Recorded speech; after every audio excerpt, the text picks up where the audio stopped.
letak fikih wanita, fiqh wanita. Bahkan ada ulama yang mengarang kitab khusus namanya Fiqhun Nisa. Bab fikih yang berkaitan dengan wanita yang harus dipelajari. Memang sebelum kita berkeluarga harus sudah menguasai fikih mar'ah, fikih nisa. Kalian tunggu jabet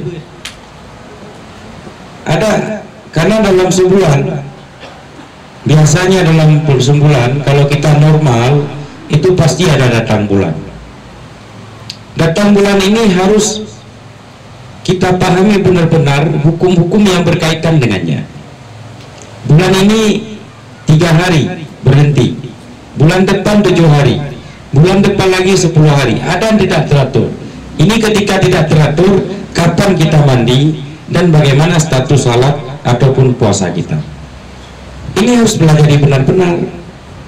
Kenapa benar-benar? Kalau seandainya kita mandi, padahal secara hukum fikihnya belum wajib mandi.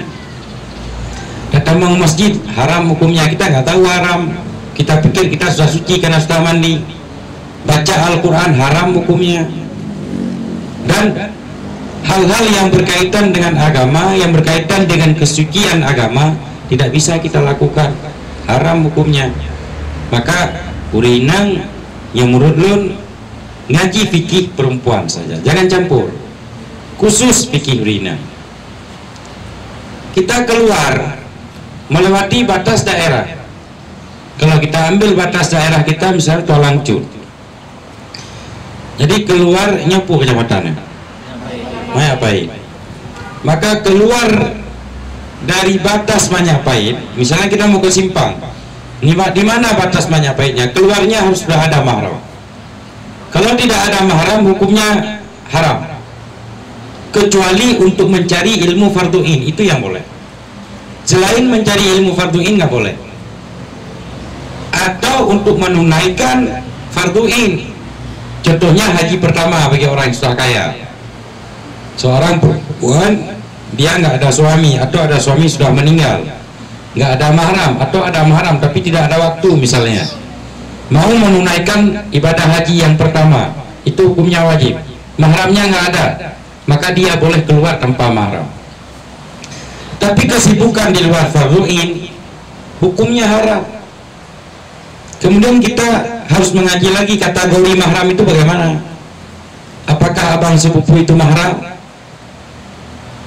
Pak kajian yang memang fikih urinang, anak tripnya itu nuber kabeh fikih urinang.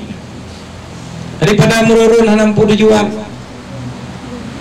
run geno, run gede. Sekarang ada majelis lawat, majelis perempuan ini, majelis lawat, jak selawat geno, jak selawat gede. Selawat itu hukumnya sunat, dan membaca selawat itu beramal, bukan mencari ilmu tapi mencari amal. Kan baca selawat salah satu daripada bentuk amalan. Itu mencari, itu mengamalkan, amal bukan ilmu. Yang penting sekarang ilmu bukan amal.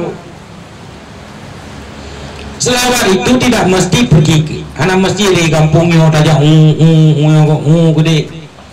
Di rumah habis salat bisa berselawat, sambil masak bisa berselawat. Man kita sudah jadi penyakit kalau berselawat itu, kalau tidak rame-rame tidak enak. Munyohana kok dingo hana manga. Yang mangat tuh baca hitam rame-rame aja ada mudung. Baru mangat berselawat. Nyanti keding berselawat. Lagi huruf Arab daripada hadro tu. Padahal itu beramal, bukan berilmu. Beramal tanpa ilmu itu seperti orang gila. Tapi ini jangan salah persepsi, bukan nggak bagus selawat, bagus. Tapi berselawat, menghafal Al-Quran, itu bab amal bukan bab ilmu. Bab amal ya. Amal ilmu yang penting, kan amal.